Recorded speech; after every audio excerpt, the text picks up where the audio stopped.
Bien, vamos a empezar la unidad 8, que es pH y soluciones buffers. pH, que significa potencial de hidrógeno, generalmente es un concepto que se refiere a la acidez o a la basicidad de una sustancia. Nosotros normalmente cuando hablamos de una sustancia ácida o básica, decimos que algo es ácido o agrio, cuando hemos el limón, por ejemplo, el vinagre, la solución jabonosa, ni hablar si alguna vez hemos tomado algún tipo de sustancia química, eh, generalmente tienen ese poder de acidez o basicidad, o también decimos que son abrasivos, ya sean tanto ácidos como básicos. Esto parte de la experiencia, pero en 1887 aparece un químico que es Ben Arrhenius, que fue un premio Nobel de Química, donde empiezan a aparecer las primeras teorías de ácido-base. Entonces, él determina que el carácter ácido de una sustancia lo dan los iones hidrógeno y el carácter básico lo determinan los iones oxidrilos. Entonces, define a los ácidos como sustancias que en solución acuosa se disocian para liberar iones hidrógeno. Si nosotros vemos este ejemplo, vamos a ver que tenemos el ácido clorhídrico, en agua, libera hidrógeno más 1, o sea, catión hidrógeno, más el cloruro. Si generalizamos esa fórmula, vamos a tener un ácido, dado por la A que significa anión, el hidrógeno es el catión hidrógeno, en solución acuosa libera el protón hidrógeno y el anión. Y define a las bases como sustancias que en solución acuosa se disocian para liberar iones oxidrilos. Entonces, por ejemplo, en el hidróxido de calcio se libera el catión calcio y 2 oxidrilos. Si hacemos la generalización de esa fórmula, vamos a ver que tenemos una base formada por B oxidrilo, donde B es el catión y el oxidrilo. ¿Qué pasa? Esta teoría, si bien es muy sencilla, para reconocer ácidos y bases, ya que si vemos un hidrógeno es un ácido y si vemos un oxidrilo es una base, como nada es definitivo, tiene varias limitaciones. Primero, que solo habla de soluciones acuosas. Hay otras miles de soluciones que no son acuosas y sí tienen características ácidas y básicas. Otra es que el protón no existe como forma aislada del protón hidrógeno, sino que siempre está formando un catión hidróneo, que es este que vemos acá, hidrógeno 3, oxígeno positivo. No le da ninguna participación al medio en donde se desarrollan estas sustancias. Luego vamos a ver la importancia que el medio tiene. No explica la existencia de sustancias como por ejemplo el dióxido de carbono, que no tiene hidrógenos y es una sustancia ácida, y el amoníaco, por ejemplo, que no tiene oxidrilos y es una sustancia básica. Entonces aparece en 1923 dos químicos de manera separada pero simultánea, es decir, en lugares distintos pero al mismo tiempo, que son Johannes Bronsted y Thomas Lowry, desarrollan una teoría donde ellos explican que un ácido es toda sustancia capaz de ceder un protón y una base es toda sustancia capaz de aceptarlo. Entonces, ¿qué se va a formar? Se forma lo que se conoce como par conjugado. Por ejemplo, en el caso, tenemos el mismo ejemplo de recién, el ácido clorhídrico, pero acá tenemos en cuenta el medio, por ejemplo, agua, va a formar un hidrónio más cloruro. ¿Qué pasa? Este clorhídrico, que sería el ácido, que tiene la capacidad de ceder ese protón al agua, se va a transformar en una base, ¿sí? Que es este cloruro que está acá. ¿Por qué? Porque este cloruro tiene la capacidad de aceptar un protón. A esos, este clorhídrico, cloruro, se lo llama par conjugado o par ácido-base conjugado. Si lo generalizamos, por ejemplo, vamos a tener el ácido clorhídrico, que sería nuestro ácido, va a dar origen a la base 1, ¿sí? Para diferenciarla.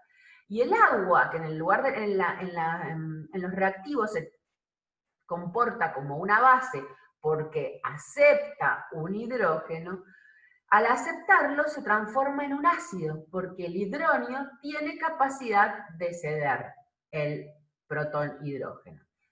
Entonces, el clorhídrico cloruro forman un par conjugado, el agua, el hidronio forman el segundo par conjugado. ¿Cuáles son las ventajas que tiene esta teoría? Si bien también es sencilla, toma en cuenta el medio de reacción, que se acuerdan que Arrhenius no lo tuvo en cuenta. Luego, considera la transferencia entre un ácido y una base y no se limita solamente a soluciones acuosas. Y, por ejemplo, explica el comportamiento de lo que dijimos recién del amoníaco. El amoníaco en agua se transforma en amonio, es decir, puede aceptar un protón. Por lo tanto, es una base. ¿Sí? Entonces le proporciona el carácter básico que no lo podíamos explicar con la teoría de Arrhenius. Y la limitación que tiene es que solamente involucra a las reacciones donde hay transferencias de protones. Y sí, de protones y hidrógenos, ¿sí? Y ya existen otras sustancias que son ácidas y básicas y no tienen estos hidrógenos en sus estructuras. Entonces aparece una nueva teoría basada en la teoría de Bronsted-Lowry. Lewis desarrolla la teoría donde dice que un ácido es toda sustancia capaz de aceptar un par de electrones para formar una unión covalente, mientras que una base es toda sustancia capaz de ceder ese par de electrones para formar una unión covalente. Entonces, esto que parece una orejita en realidad es un orbital vacío o lleno. En la sustancia B, base, ¿sí? Dijimos que es la sustancia capaz de ceder electrones, tiene 2 electrones para ceder, mientras que el ácido tiene el orbital vacío y puede recibir esos electrones. Por ejemplo, en este caso yo tengo el acetaldehído más el ácido clorhídrico. El acetaldehído cede los electrones que tiene libres el oxígeno sin combinar y forma es decir, esos electrones son cedidos para captar este hidrógeno, ¿sí? Entonces se forma el cloruro de acetilo. Se forma un cloruro, que en este caso sería el aceptor de electrones, por lo tanto sería el ácido, y el acetaldehído en este caso se transformaría en la base. Resumimos estas 3 teorías, vamos a decir que Arrhenius dice que un ácido es todo compuesto, esto es pregunta de examen, que produce iones hidrógeno liberándolos al medio, mientras que la base es toda sustancia que libera oxidritos. Bronsted-Lowry dice que es toda sustancia en solución acuosa cede un protón, mientras que una base es toda sustancia que acepta un protón. Lewis agrega un poquito más y dice que un ácido es una sustancia capaz de recibir un par de electrones, mientras que una base es toda sustancia capaz de cederlos. Ahora, antes de empezar con el concepto de pH, vamos a desarrollar mínimamente, muy chiquito, porque el equilibrio químico es una unidad extensísima, sumamente interesante, que me encantaría dárselas, pero por una cuestión de tiempo no lo podemos desarrollar. Vamos a desarrollar mínimamente algunos conceptos de equilibrio químico. ¿Qué es un equilibrio químico? Un equilibrio químico se da en una reacción que no termina de completarse, es decir, una reacción que es reversible, donde los reactivos se transforman en productos y a su vez los productos se vuelven a transformar en reactivos. Entonces, si nosotros vemos, por ejemplo, en esta reacción donde reacciona hidrógeno más yodo para formar ioduros de hidrógeno, es una reacción que llega un momento que se reacciona el hidrógeno del yodo para formar el yoduro de hidrógeno y va de un punto donde el yoduro de hidrógeno se vuelve a transformar en yodo hidrógeno. Cuando las velocidades, ya sea de formación de yoduro de hidrógeno como de descomposición del yoduro de hidrógeno para formar yodo más hidrógeno, son iguales, decimos que esa sustancia está en equilibrio. En la misma reacción que vimos recién, yodo más hidrógeno para formar yoduro de hidrógeno, si hacemos un pantallazo, vamos a ver cómo el yodo, a medida que transcurre la reacción, ¿no? El yodo y el hidrógeno bajan la concentración, mientras que el yoduro de hidrógeno la sube.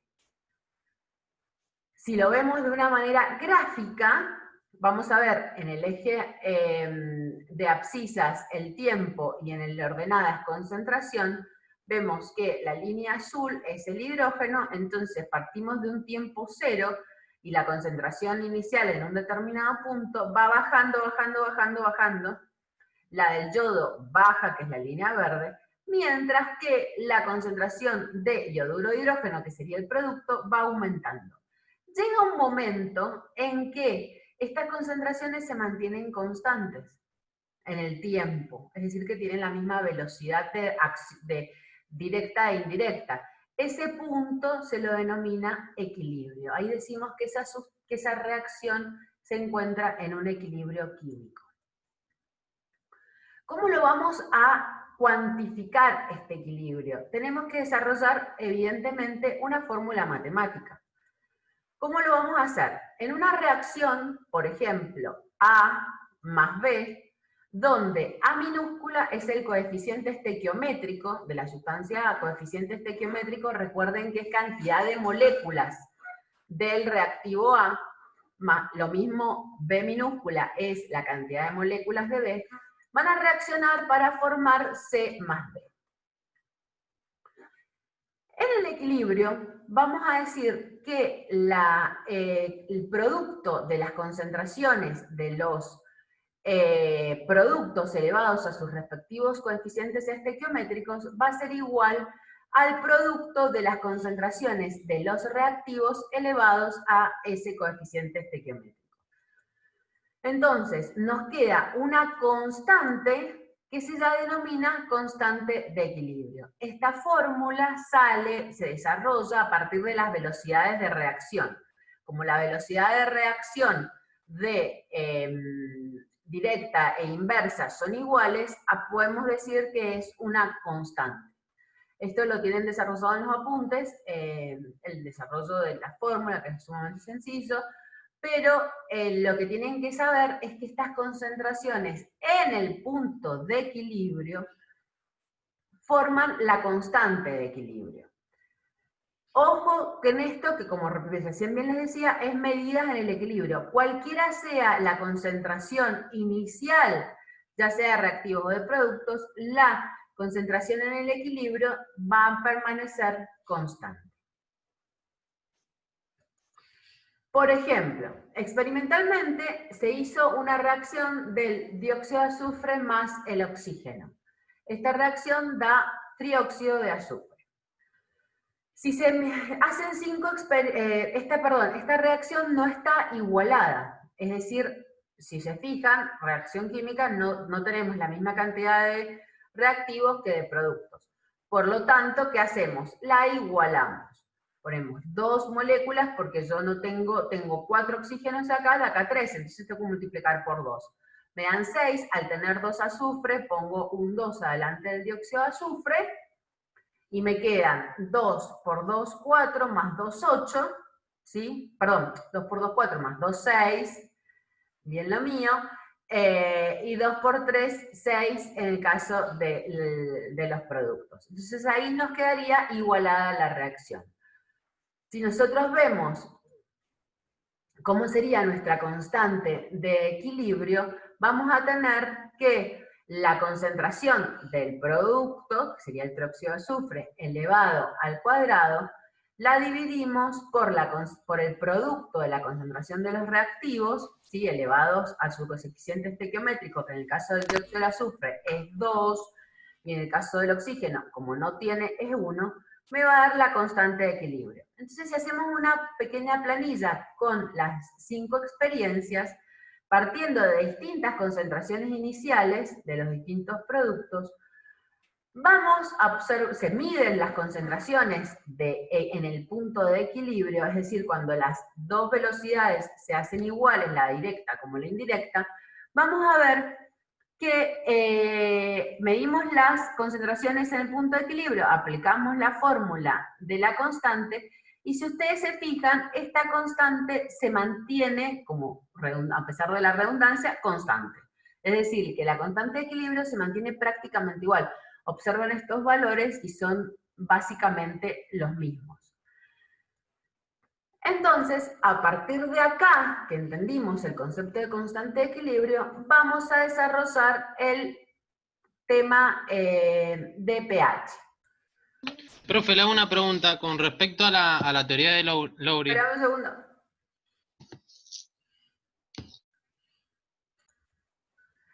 Entonces, sigamos con el pH o disociación del agua, que pH es potencial de hidrógeno. En una solución, vamos a ver la disociación del agua, tenemos que una molécula de agua, ¿sí? Vamos a escribirla de dos moléculas así para que quede más clara la reacción, nos va a dar, se va a ionizar formando oxidrilo e hidróneo, ¿sí? El anión oxidrilo y el catión hidróneo. Si nosotros calculamos la constante de equilibrio de esta reacción, ¿qué va a ser igual? A la concentración de oxidrilo por la concentración de hidróneos, dividido la concentración de los reactivos. Como tengo dos moléculas de agua, está elevado al cuadrado.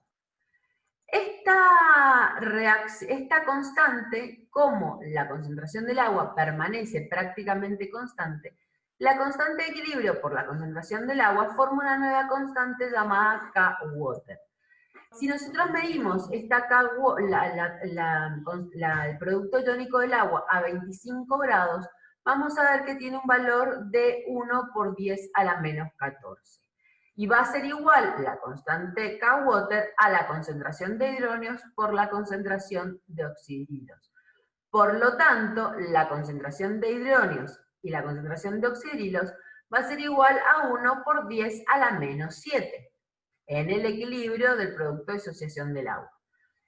Entonces, si yo tengo estos números de concentración, son números muy pequeños. Entonces voy a tener un concepto que me permita trabajarlo de manera más rápida,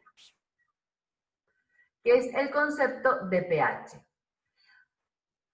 Nosotros cuando hablamos si decimos que el oxidrilo tiene que ver con la basicidad y el hidróneo con la acidez, ¿sí?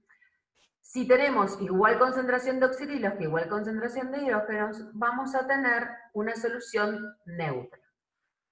Si tenemos menor concentración de oxidrilos que de hidróneos, vamos a tener, es decir, mayor concentración de hidróneos, vamos a tener una solución ácida. Y si hay mayor cantidad de concentración de oxidrilos, vamos a tener una solución básica. Entonces, las concentraciones de hidróneo y de oxidrilos nos van a determinar el carácter ácido o básico de una solución. Como recién les dije, para determinar y utilizar un concepto que sea más sencillo, porque las concentraciones de hidrógeno y hidroxilo son muy pequeñas, vamos a expresarlas en el término pH. ¿Cómo vamos a definir pH? Es el logaritmo menos logaritmo decimal de la concentración de hidróneos de una sustancia. Entonces, si nosotros vemos en este pequeño gráfico, vamos a decir que cuando la concentración de hidróneos es igual a 10 a la menos 7, aplicamos el menos logaritmo de 10 a la menos 7, nos queda un valor de 7. Entonces, 7 es el pH de una solución neutra. Cuando aplicamos el menos logaritmo de concentraciones mayores a 10 a la menos 7, por ejemplo, 10 a la menos 6, 10 a la menos 5, 10 a la menos 4, vamos a ver que nos van a dar el menos logaritmo de 10 a la menos 6, me va a dar 6. El menos logaritmo de 10 a la menos 5 me da 5. Entonces vamos a observar que a medida que aumenta la concentración de hidronios, disminuye el valor numérico de pH. De igual manera, a medida que disminuye la concentración de hidronios, es decir, disminuye la acidez, al ser un cálculo de menos logaritmo, me va a aumentar numéricamente el valor de pH. Entonces, 7 va a ser el pH neutro, y a medida que baja numéricamente el pH, numéricamente, es decir, pH 6, pH 5, pH 4, en realidad lo que sucede es que aumenta la concentración de hidronios, por lo tanto las soluciones son más ácidas. Si vemos, por ejemplo, una solución acuosa que tiene una concentración de hidronios de 1,9 por 10 a la menos 3 molar, y ojo acá, presten atención a donde dice molar, porque cuando nos referimos a concentración de hidronios y concentración de oxidrilos, siempre hablamos de concentraciones molares. Vamos a tener, calculamos, el pH va a ser igual al menos logaritmo, esto lo hacen con la calculadora, 1,9 por 10 a la menos 3. Este valor es 2,72. Es decir, que es una solución ácida. Otro ejemplo, por ejemplo, calculamos el pH de una solución acuosa de una concentración de hidronios de 3,10 por 10 a la menos 5 molar. Vamos a calcular el pH igual al menos logaritmo de 3,1 por 10 a la menos 5. Me va a dar un valor de 4,5. Vuelve a ser una solución ácida, porque tiene pH menor de 7. Ahora, por ejemplo, si yo quiero calcular el pH de una solución acuosa que tiene una concentración de oxidrilos de 5,18 por 10 a la menos 6. A mí ahí me están dando concentración de oxidrilos. Y yo sé que el pH es igual al menos logaritmo de la concentración de hidronios. Entonces, ¿cómo hago para calcular el pH de esa solución? Tengo que pensar cómo relacionar esa concentración de oxidrilos para calcular el pH. ¿Cómo hago? Yo qué sí sé. Sé que por el producto iónico del agua, ¿sí? ¿Se acuerdan que la concentración de hidronios por la concentración de oxidrilos era igual a 10 a la menos 14? Por lo tanto, el pH más el pOH va a ser igual a 14. Entonces, ¿qué podemos calcular? Que el pOH va a ser igual al menos logaritmo de la concentración de oxidrilos. Entonces, en el ejemplo que nosotros tenemos recién, que nos pedía calcular el pH de una solución acuosa que tiene una concentración de 5,18 por 10 a la menos 6 molar, ¿cómo lo voy a hacer? Aplico menos logaritmo, 5,18 por 10 a la menos 6, me da un pOH 5,28. Yo acá tengo el valor del pOH, pero a mí me piden pH. Pero yo sé que el pH más el pOH igual a 14. Entonces, el pH va a ser igual a 14 menos 5,28, que sería el pOH, que me va a dar un valor de 8,7.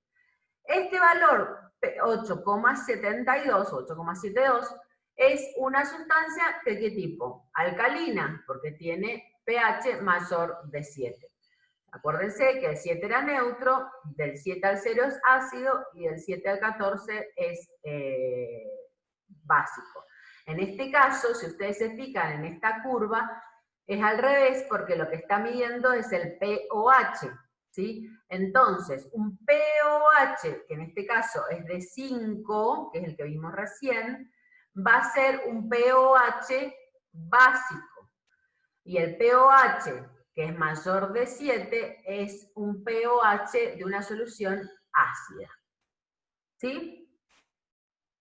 Sigamos.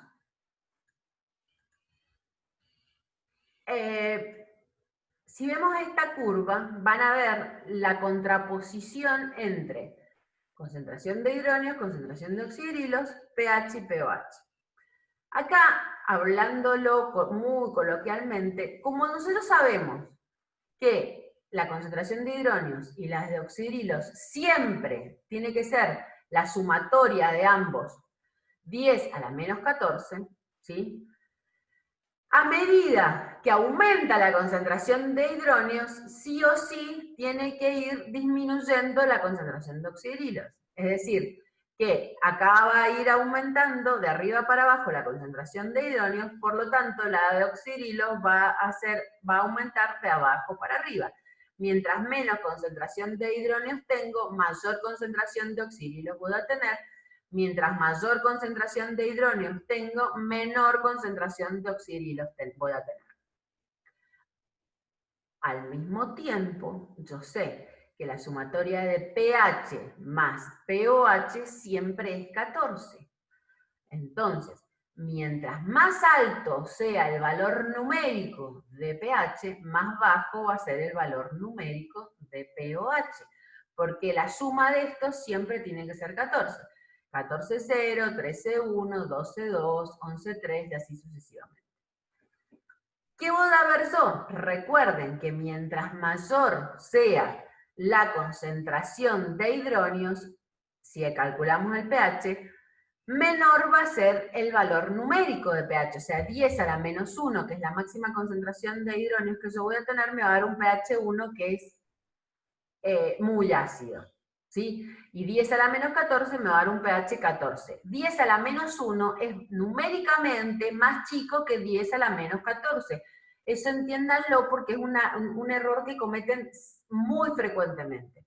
Como dicen, 10 a la menos 14, bueno, sí, es más grande. No, acuérdense que 10 a la menos 1 significa que la coma está corrida un lugar, mientras que 10 a la menos 14, esa coma está corrida 14 lugares, o sea que es un número muchísimo más chico que el 10 a la menos 1.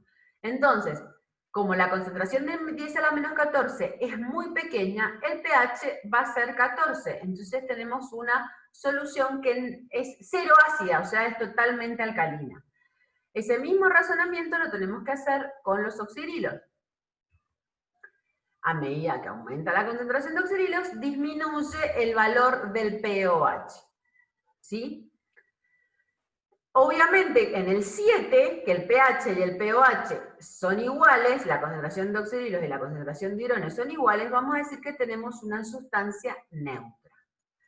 Mientras que a medida que disminuye el pH, ¿sí?, y aumenta el pOH, tenemos una sustancia ácida. Si aumenta el pH y disminuye el pOH, disminuye el pOH, vamos a tener una sustancia básica. Es decir, que de 7 para arriba en el caso del pH o para abajo en el caso del pOH, aumenta la basicidad y en el caso del pH, disminuyendo de 7 hacia 0 o aumentando de 7 a 14, aumenta la acidez. Si nosotros vemos estos ejemplos, por ejemplo, tenemos el jugo de limón, tiene un pH 2, ¿qué pOH va a tener? 12. Es una sustancia ácida. La Coca-Cola tiene un pH de 2,05, va a tener un pOH de 11,95. Es una sustancia ácida. El jugo de manzana tiene un pH de 3, tendrá un pOH de 11. Sigue siendo ácida. Una cerveza tiene un pH de 4,5, tendrá un pOH de 9,5. Entonces decimos que sigue siendo una sustancia ácida.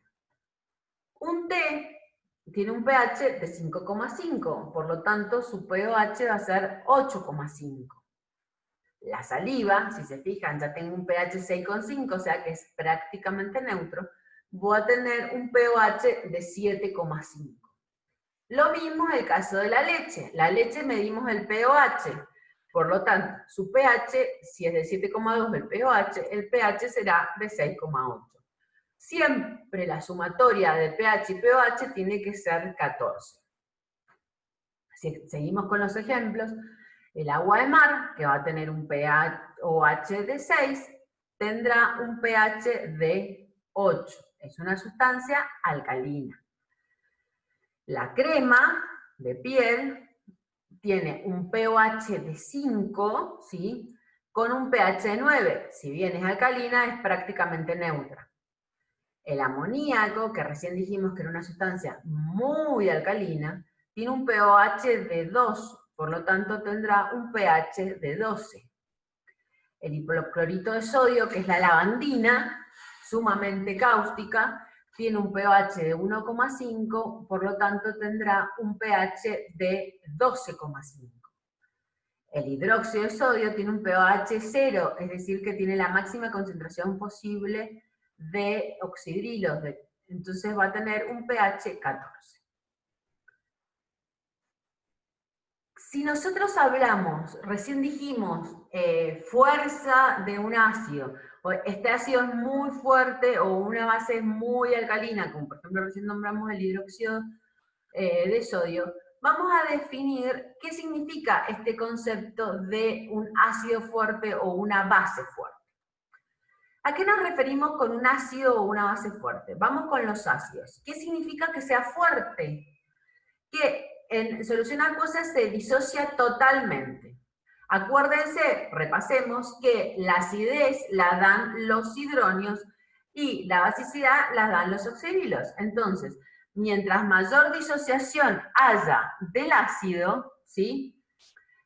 Mayor cantidad de hidronios voy a tener, por lo tanto, más ácida será la sustancia. Por eso hablamos de un ácido fuerte. Entonces, en manera general, acá yo puse el ejemplo del ácido clorhídrico, que va a dar cloruro más hidrógeno. De manera general, nosotros tenemos un ácido más el agua, me va a dar el anión más el hidrógeno. La constante, ¿a qué va a ser igual? Al producto de los productos, ¿sí? El anión, la concentración de anión por la concentración de hidrógenos, dividida la concentración del ácido por la concentración del agua. Como esta concentración, la concentración del agua permanece prácticamente constante, ¿se acuerdan que hicimos el K-Water? Bueno, lo mismo, pero acá se va a llamar constante de disociación de un ácido. Que aquí va a ser igual, como este producto pasa a formar parte de la constante, va a ser igual a la concentración de A por la concentración de hidrógenos dividido la concentración del ácido. Entonces tengo la constante de disociación del ácido. Esta constante, mientras más alta sea, ¿sí?, más fuerte va a ser el ácido. ¿Por qué si esta constante es alta? Porque mientras más grande es el numerador, ¿sí?, mayor va a ser el valor de la constante.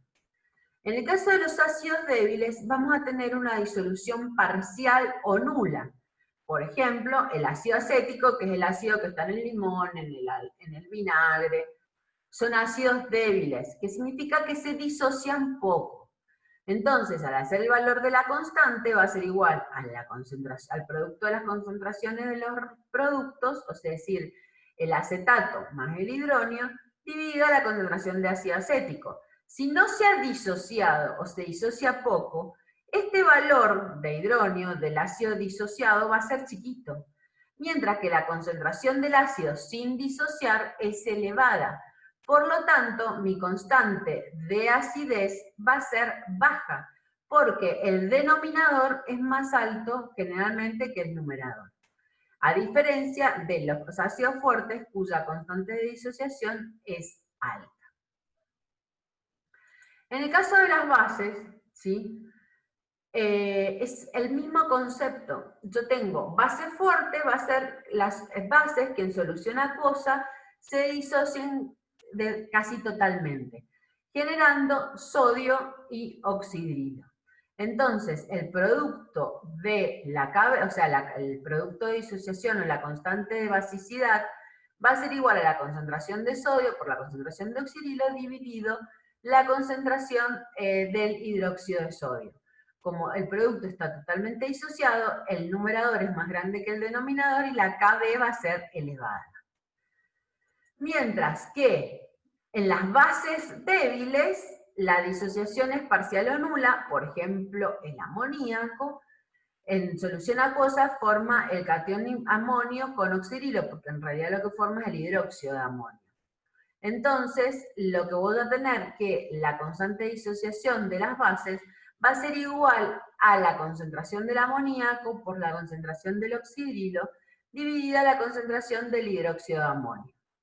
Entonces, como el denominador es más elevado que el numerador, la constante de disociación o la constante de basicidad va a ser baja.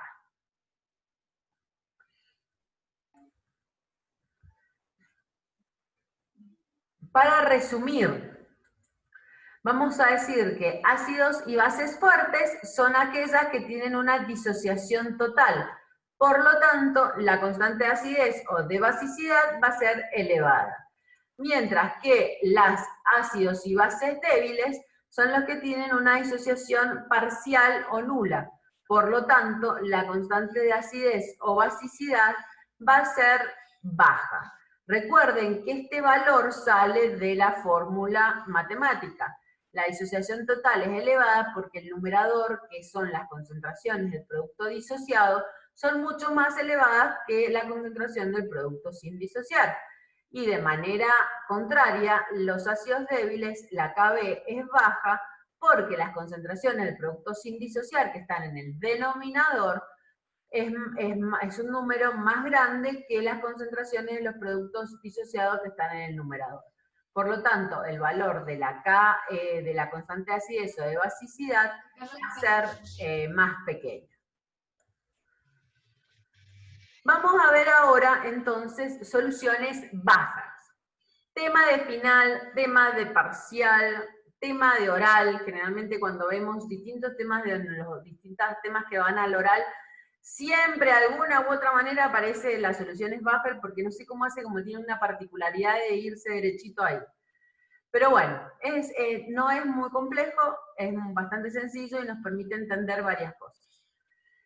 Las soluciones buffer o amortiguadoras, también llamadas, son soluciones que permiten, frente al agregado de cualquier sustancia que pudiera modificar el pH, mantener el pH de esa sustancia prácticamente constante.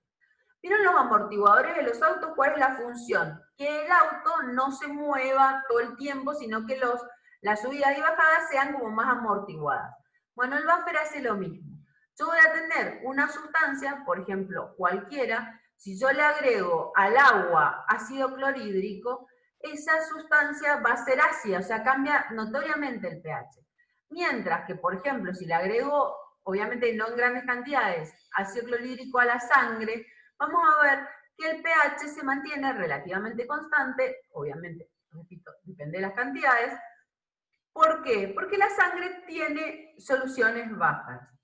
Existen soluciones que funcionan como mecanismos amortiguadores, que son, por ejemplo, los pulmones, la sangre. Es otro. Químicamente, ¿cómo están constituidas estas soluciones buffer? ¿Por qué se dice soluciones? Porque un buffer está compuesto por dos sustancias, es decir, dos soluciones. Una es el ácido débil, ¿sí?, más la sal de ese mismo ácido con una base fuerte. Por ejemplo, ácido acético, que recién dijimos que era un ácido débil, y acetato de sodio. El acetato de sodio, ¿cómo se forma? El ácido acético más el hidróxido de sodio. Entonces, es la sal de dicho ácido acético, con una base fuerte, hidróxido de sodio.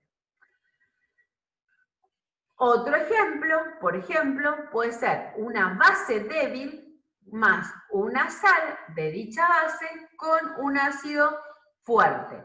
Por ejemplo, el amoníaco, que es una base débil, formada por el cloruro de amonio viene de un ácido fuerte, el ácido clorhídrico. Entonces tengo la sal que viene de un ácido fuerte, ácido clorhídrico, y de la base que dijimos que es el amoníaco. Por ejemplo, acá los tenemos escritos de manera, el ácido débil, que yo voy a tener el ácido acético, que está parcialmente ionizado, porque si es un ácido débil, ¿qué era? Que se ionizaba poco. Mientras que la sal, como esa sal está formada por un hidróxido fuerte, es decir, que tiene alta disociación, la sal, el acetato de sodio, está totalmente ionizado. Entonces, en esa solución, ¿yo qué voy a encontrar? Ácido acético, parcialmente ionizado, prácticamente nulo ionizado, acetatos y sodio, ¿sí? ¿Cómo van a actuar? Entonces yo voy a tener, por ejemplo, el acetato de sodio y le agrego clorhídrico. que en realidad yo lo que estoy agregando que es los protones, que son los que realmente me van a modificar la acidez. Entonces, ¿qué va a pasar? Estos protones, ¿sí? El clorhídrico está totalmente disociado en cloruro más protón. El cloruro se va a unir al sodio del acetato de sodio, ¿sí?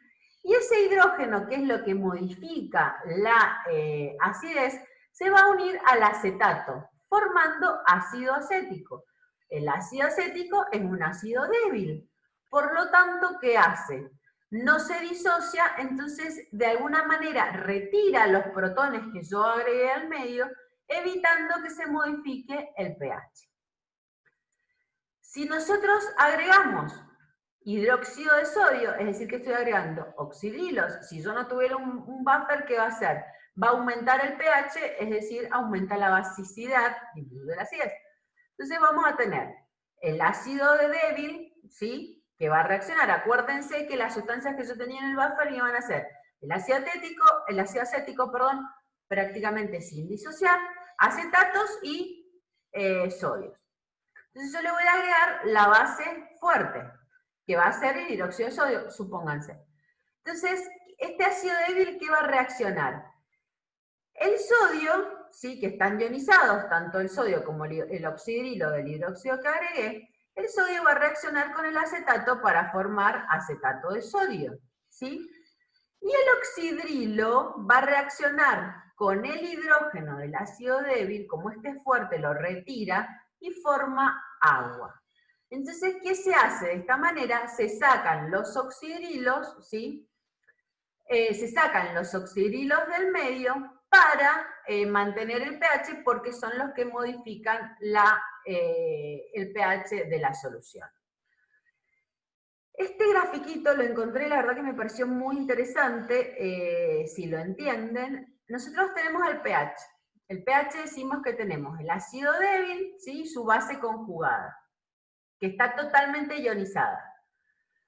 Entonces, le vamos a agregar un ácido, es decir, agregamos un protón. ¿Ese protón con quién va a reaccionar? Con el anión de la base conjugada para formar el ácido débil, que no se disocia. Este ácido a mí no me modifica el pH porque no está disociado. Es decir, este protón queda como atrapado en el ácido débil y no lo suelta más. Mientras que el ácido fuerte está totalmente disociado, entonces el protón anda libre. El ácido débil es como más posesivo, agarra el protón y no lo suelta. Entonces, cuando yo agrego el protón, el ácido débil, el anión lo atrapa, en este caso el acetato, el ejemplo que vimos, y forma un ácido débil. Este ácido débil no se disocia. Entonces, ¿qué hace? Se retira esta concentración de hidrógenos, ¿sí?, para formar el ácido. Aumenta la concentración del ácido débil y disminuye la concentración de la base conjugada, ¿sí?, del anión. En el caso que agreguemos un oxidrilo, ¿qué va a hacer este oxidrilo? Reacciona con el ácido débil. ¿Por qué? Porque le retira ese protón. El oxidrilo es poderoso. Entonces retira el protón del ácido débil para formar agua. Entonces disminuye, ¿vieron esta concentración de ácido débil? Y aumenta ¿qué? La concentración de la base conjugada. Porque quedan liberados. ¿Sí? Vamos a ver entonces, yo les dejé